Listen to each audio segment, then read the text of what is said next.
Right now, there's a huge influx into crypto, especially with Bitcoin and Dogecoin, though many other cryptocurrencies as well, with many individuals starting out in places like Robinhood or Coinbase. Given how we've seen places like Robinhood restrict certain stocks, if you're into crypto for the long haul, then you may want to consider holding funds in a way that only you control your private keys.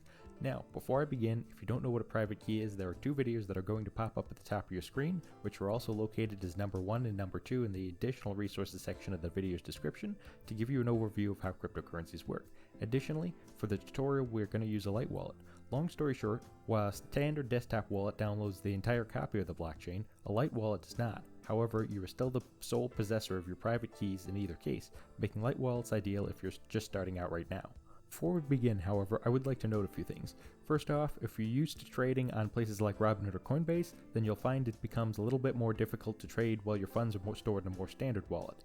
It's fine if you want to hold crypto on a much more long-term basis, but it is worth noting that it'll be much more difficult to buy and sell on a shorter basis. Secondly, if you have a very large amount of crypto that you intend to hold, I recommend storing it in a cold wallet. Even though the second video that I just shared tells you that paper wallets are obsolete and should not be used, I still recommend and use cold paper wallets for long-term storage, but cold storage is a topic for another video and there are plenty of resources you can find on this topic. Okay, so we can actually begin with the tutorial. For the tutorial, we're going to be using Coinomi. It's a wallet which allows you to store Bitcoin, Litecoin, Doge, Monero, and a whole bunch of other cryptocurrencies all in one system, and you don't have to sync all those different blockchains, but you also remain in complete control of your keys. So I believe this is a great piece of software for anybody starting out who wants to hold a number of different cryptocurrencies, and I've used this for years and I completely recommend it. So your first step here is to download Coinomi. There are options for Android, iOS, Windows, Mac, Linux, so you're not too limited there.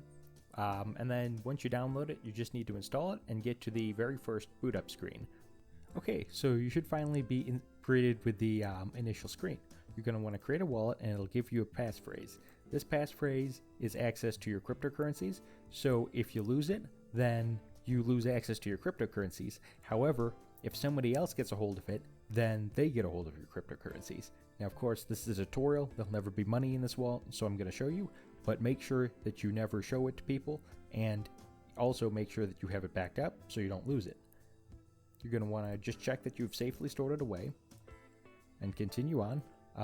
It will ask you to re-enter the stuff you just got, so that you know for sure that you have everything in the right order. However, I'm just going to skip it, because confirming that I have everything in the right order isn't important, just because, like I said, this is a tutorial.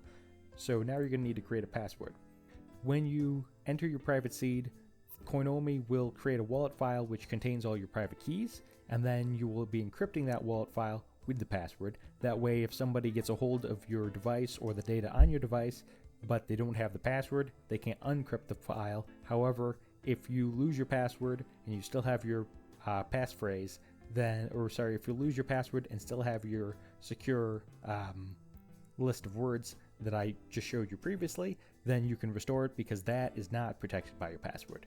But let's just set a password here.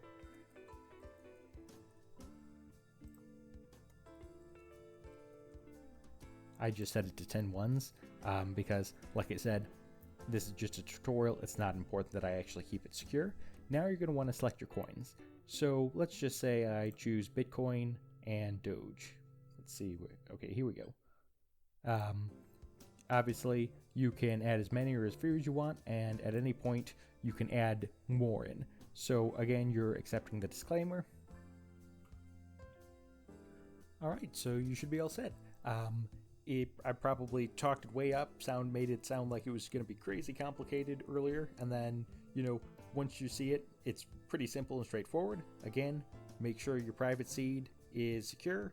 If you lose that and lose your device that this wallet is on, then you lose your funds. But if somebody gains access to the seed or the device that this wallet is on, plus your password, either way, you lose your stuff. So make sure to keep it all safe. But otherwise, you're more or less set. You can use this setup, and this will probably be the ideal way to store a small to moderate amount of cryptocurrencies, allowing you to retain access to your private keys and, not be beholden to any terms of service or companies which could be hacked or decide to do something that you don't like. Regardless, you're all set. I hope you enjoyed it.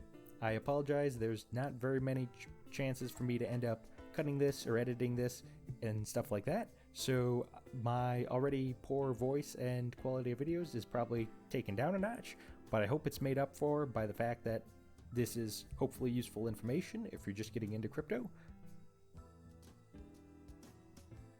Regardless, I hope you found it useful or entertaining or both. Yeah, if you have any questions, you can always ask me in the comments. I guess that sums it up.